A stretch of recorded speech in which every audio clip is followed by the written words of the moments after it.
محمد وآل محمد صلوات.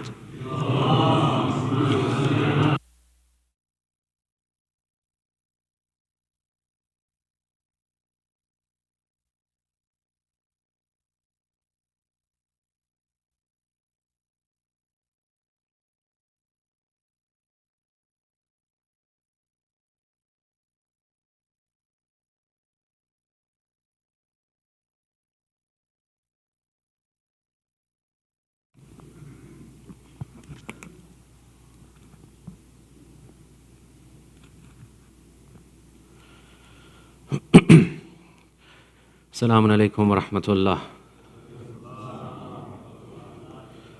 أعوذ بالله من الشيطان الرجيم. بسم الله الرحمن الرحيم. الحمد لله رب العالمين، والصلاة والسلام على أشرف الأنبياء والمرسلين، خاتم النبيين، شفيع المذنبين، رحمة للعالمين، مولانا وسيدنا أبي القاسم محمد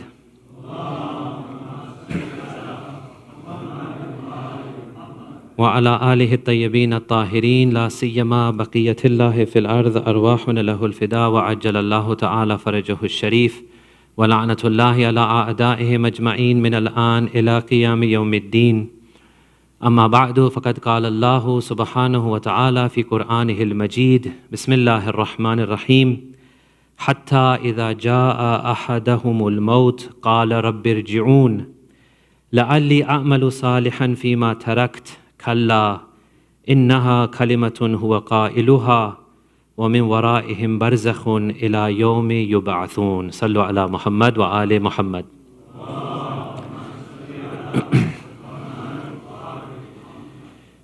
Tonight's lecture is regarding the realities of death.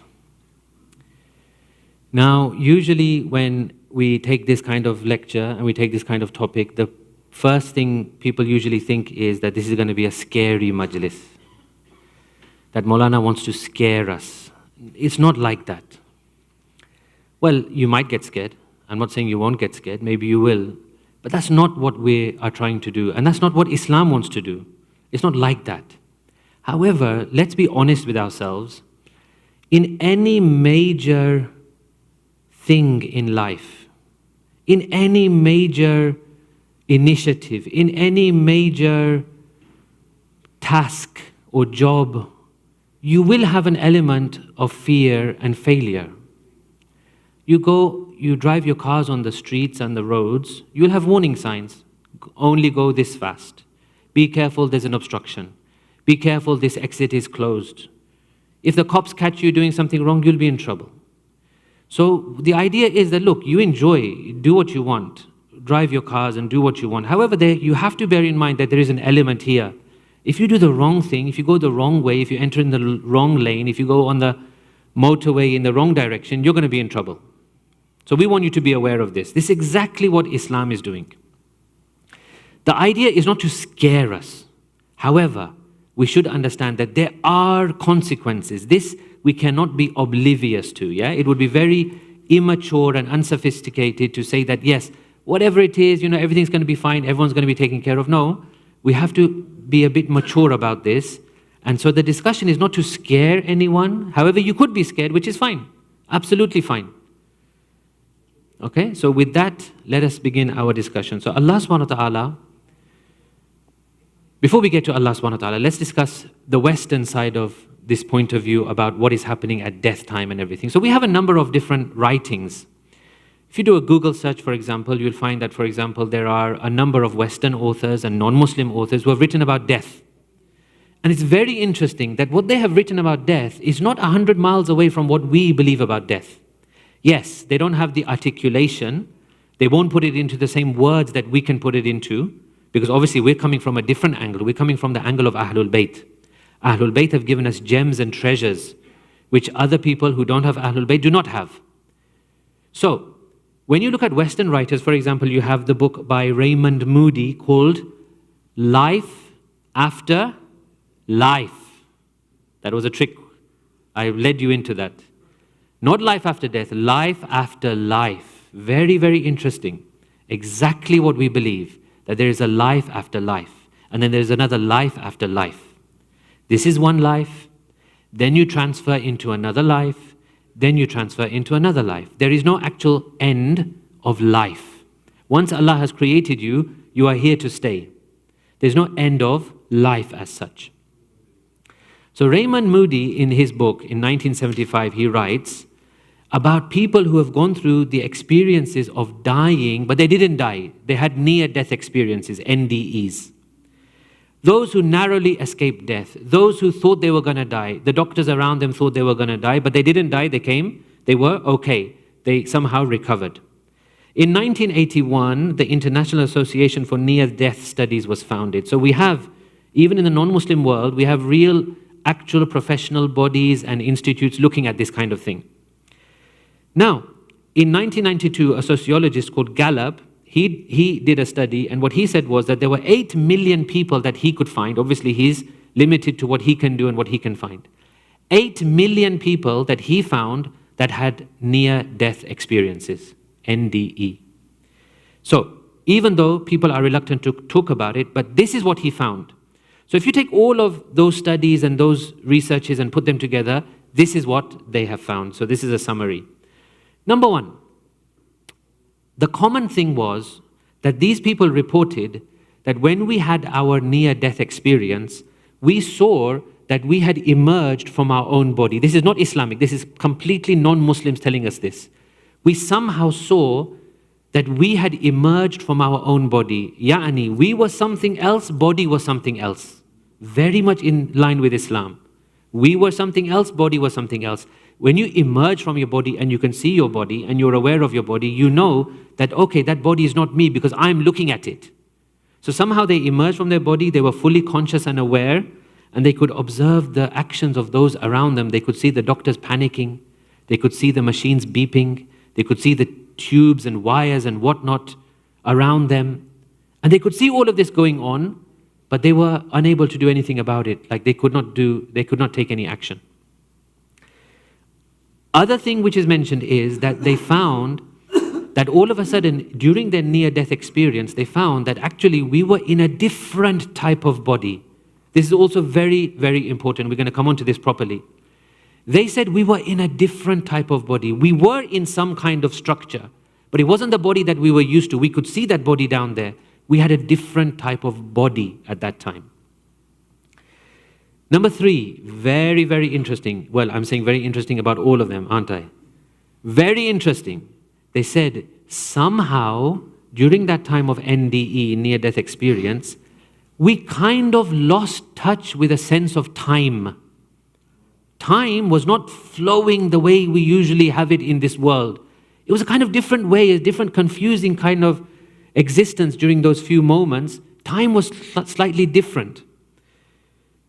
They felt a deep sense of relaxation. They felt a slight sense of confusion about what is going on. How come I can see myself there? How come I'm up here? How come no one can hear me? How come I can't do anything? What is this weird thing, this new body that I'm in? Another thing they mentioned that we often saw the souls of other people who had died before us welcoming us and signaling to us. Some of them who were religious, they reported that we felt that we saw a personality of our own religion welcoming us and meeting us at that time of near-death experience. They said we could see our relatives. We could hear them, but they could not hear us. We could see them, but they could not see us. A lot of this corroborates Islamic understanding. So what does Islam say about all this? What is the Islamic position on all this? Does this have validity or does it not have validity?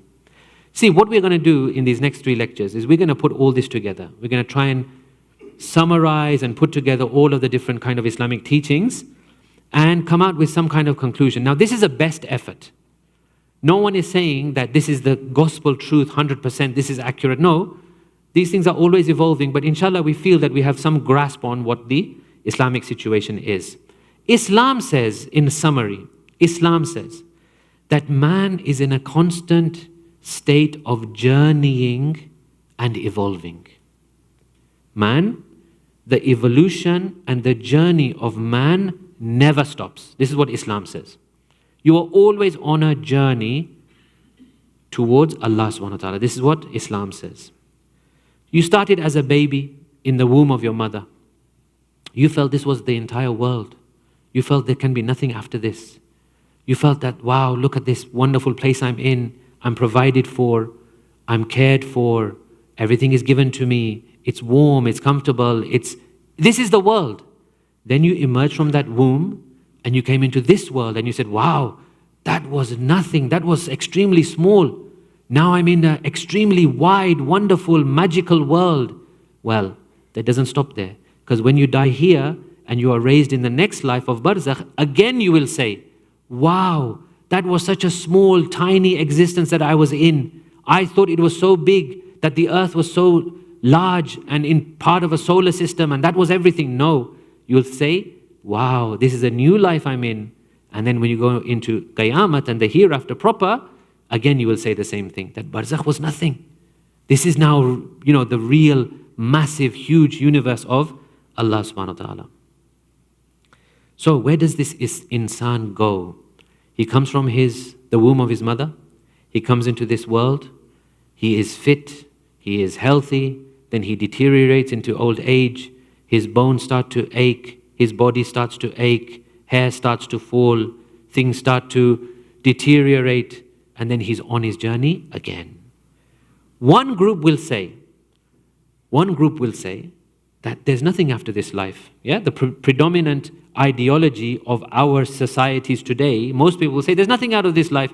Enjoy your life here, maja karo. Why are you worrying? Itna tension kyun lete ho? Why do you take so much tension? Maja karo. Enjoy yourself. You only live once. Islam says completely the opposite. Islam says, hold on. You're not only living once, you're living forever now. Your journey is not going to stop. Your journey is continuous and onward, so be careful. Be careful the way you spend your time. So those people, they speak from lack of knowledge because they don't have another answer. If they had another answer, we would hear it. If they had another answer, we would know about it. Because they don't have an answer, they say, na kainati, there's nothing after this. No. Islam says we have 124,000 prophets. We have books revealed by Allah subhanahu wa ta'ala. We have our final prophet, Rasulullah sallallahu alayhi wa sallam. Allahumma salli ala Muhammad wa ala Muhammad. And we have 12 imams after them, and each of them have been consistent in telling us what is to come next. Our job is just to put it all together and produce some kind of understanding, which is what we are going to try to do in these next 3 lectures. First question for you. What is the opposite of death? What is the opposite of death? Life. Again, trick question. It is not life. The opposite of death is birth. The opposite of death is not life, it is birth. The opposite of life is what then? What is the opposite of life? Life doesn't have an opposite actually. The only thing you can say is the opposite of life, you will have to say it's non-life.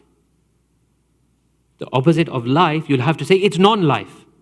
Because life is existence, life is to exist, life is to be alive. If you are not alive, then you're nothing, so it's non-life. We don't have an exact opposite of life. Death and birth are opposites of one another. Life, it doesn't have a direct opposite. So, once you are born, you are created, you are living, that's it. You are now in a perpetual life. And you are put on a track by Allah subhanahu wa ta'ala that now He expects you from this moment onwards of your existence to become more and more evolved and mature. That is the key point. We'll discuss this more. Let's have a salawat ala Muhammad wa ali Muhammad.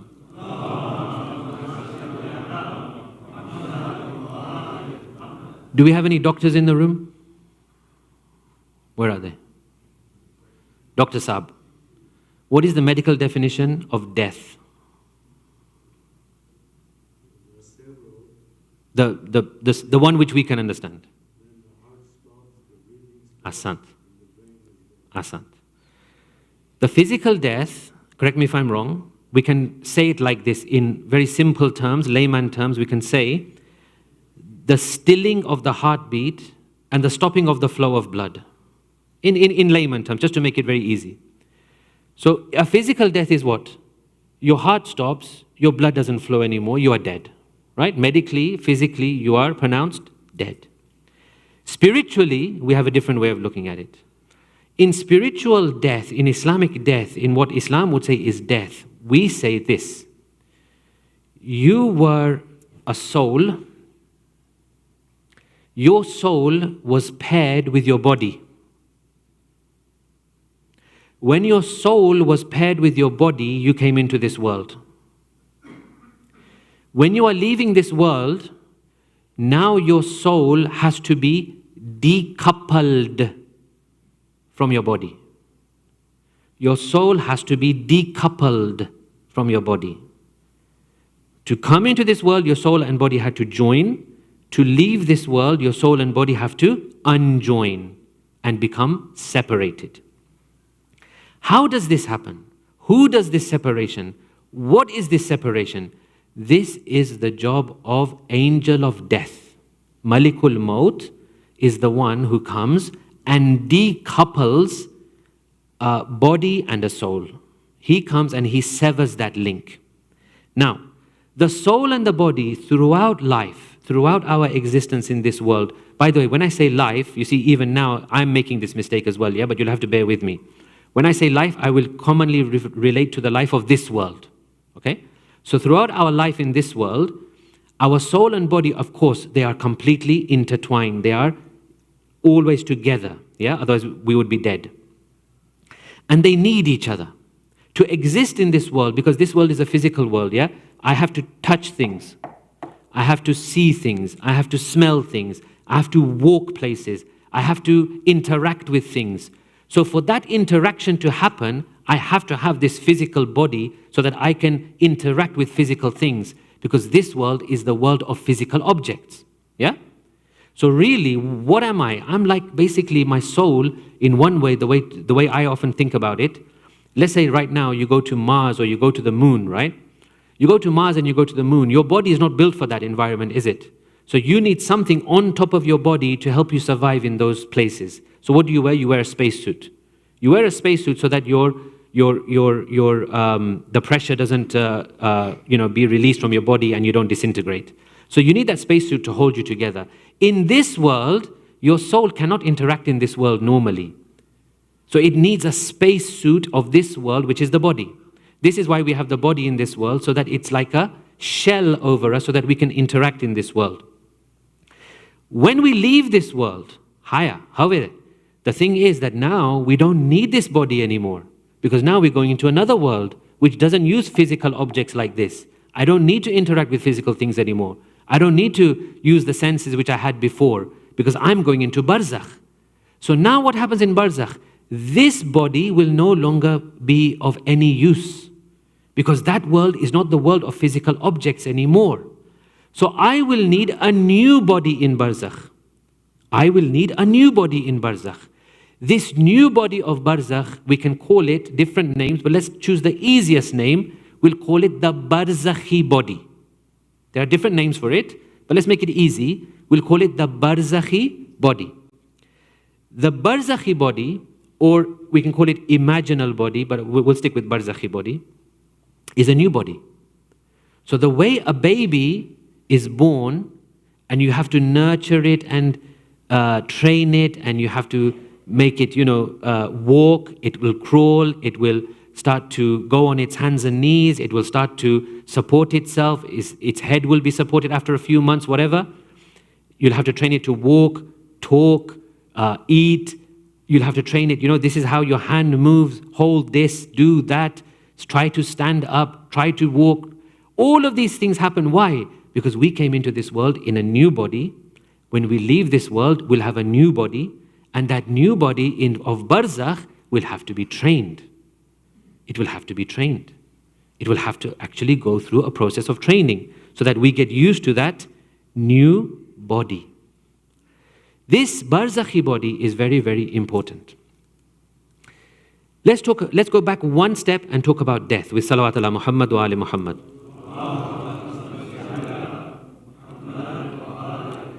When you are taken from this world, what happens? How are you taken? You see, one thing in this world which is a hint towards death. Okay? Let me ask you a question. Let's see whose brains are switched on. Yeah? Inshallah, you're all switched on, by the way. I'm sure you are. The question is, in this world, we get a taste of death. We don't die. We're still alive, but we get a taste of death. Who can tell me when that is? Ahsan, sleep. You are not sleeping? That's very, very good. You all answered very nicely. Sleep. What happens during sleep? Have you ever analyzed this? So when you sleep, literally you're like a dead body, yeah? You're just out of it, completely out of it. Your body is not doing anything. Your brain is switched off, sort of. Your eyes are closed, okay? And then you start to dream. You start to dream. What happens during dreams?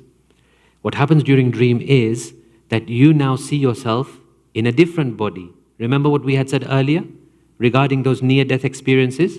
So now in the dream world, you see yourself in a different body, do you not? You don't see yourself anymore as that, body on the bed which is asleep. No, you see yourself doing all sorts of things. Does time behave the same in dreams as it does in real life? In a couple of hours of dream life, you can live a week's worth of life. You can live a month's worth of life. You can see yourself as an old man. The next moment you'll see yourself as a young man. The next moment you'll see yourself in flying in the sky. The next moment you'll see yourself swimming in the ocean. The next moment you'll see yourself in the U.S., then you'll see yourself in London, then you'll see yourself in Africa, in Hajj, in Umrah, in Karbala, this, that. You'll see yourself in all different kinds of places. Time doesn't behave the same as this world. Space doesn't behave the same in this world. You can transport yourself anywhere you want. You'll see yourself in different places. So what happens during dreams? See, what happens during dreams is your soul actually leaves your body. This is what happens. It leaves the confines of your body during dream state. It leaves the confines of your body and it exits your body, but then it doesn't sever the link. The link is not severed. So one thing which the NDE, the near-death experience people, what they said was, they said that when we used to see ourselves hovering over our bodies, we used to see a kind of silver cord which was connecting us to our body.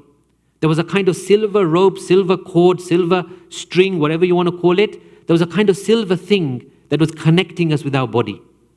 In dream state, that silver cord, if you want to call it that link between body and soul does not get severed. That's why then when you are awoken, your soul is back in the body and you awake and you're functioning again as normal.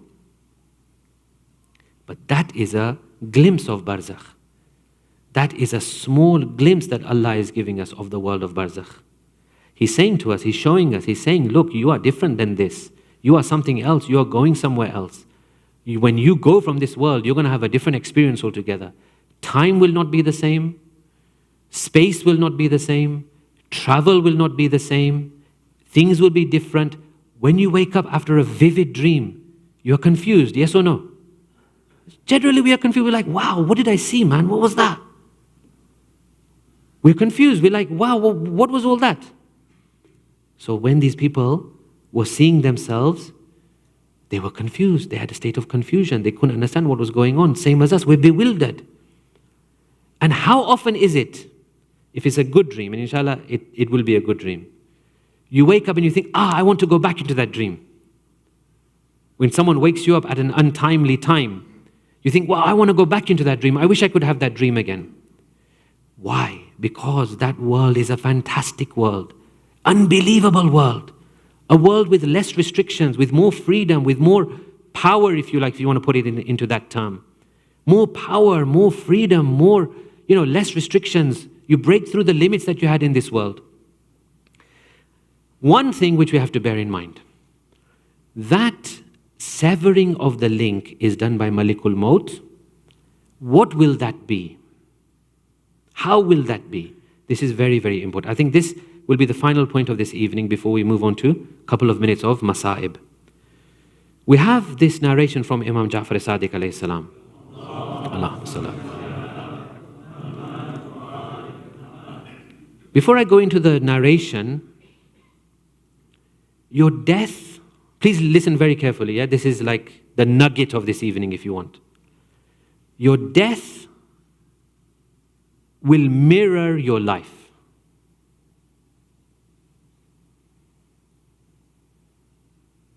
Your death will mirror your life.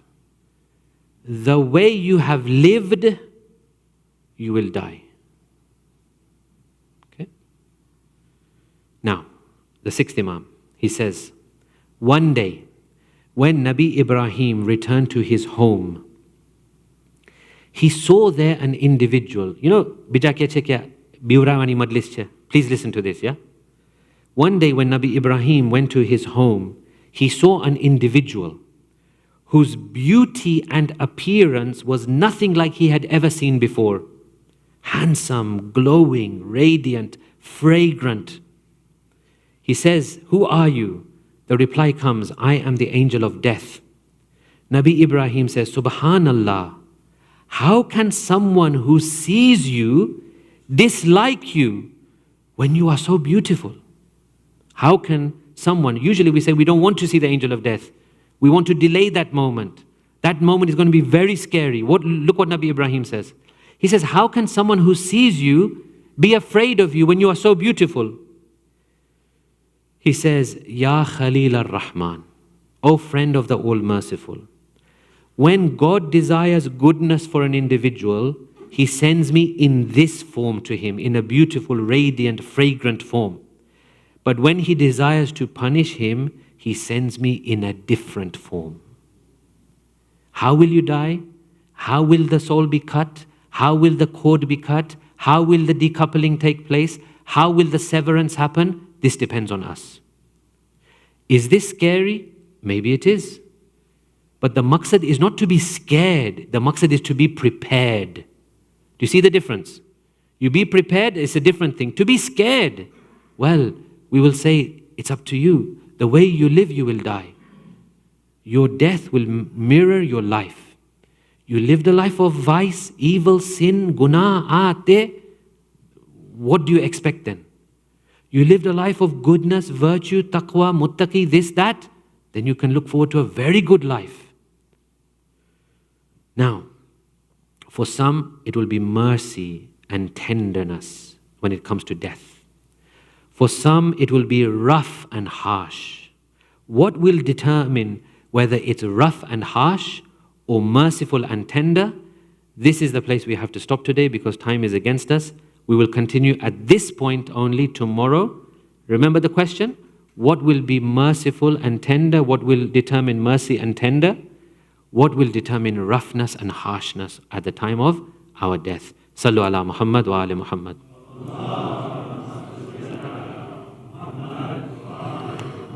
The Holy Prophet, in the last khutbah of Sha'ban, last Friday of Sha'ban, he delivers a khutbah. In this khutbah, he narrates many of the fazilat of Mahi Ramazan. He tells them to do good. He tells the people to make sure they worship, they pray, and this and that. Amirul Mu'mineen asks him the question. Amirul Mu'mineen stands and says, Ya Rasulullah, ma afdalul a'mal fi hadha ash-shahr, which we covered yesterday. What is the best of deeds in this month? Rasulullah replies, Al-wara'u an maharimillah, to be away from the sins against Allah. Thumma baka. Then Rasulullah begins to cry. Amirul Mu'mineen asks, Ya Rasulullah, ma yubkik. What has made you cry, O Prophet of God? Rasulullah replies, Ya Abul Hasan, abakika, I am crying over you because of what will happen to you in this month. And then Rasulullah explains, he says, Ya Abul Hasan, O Ali, it is as if I can see that moment, ka'anni bika, as if I am standing with you in the mihrab. You will be praying towards your Lord. The most evil of people will come forward, and he will strike upon your head his sword. This strike will be so severe, the blood will flow from your head and it will go onto your beard. Your beard will be colored red with your blood. They say on that day, Azizan, they say on that day that when the sword strikes Amir al-Mu'mineen, the mihrab of Kufa becomes so bloodied, it becomes so full of blood, you would have thought that a fountain of blood has been opened inside the mihrab.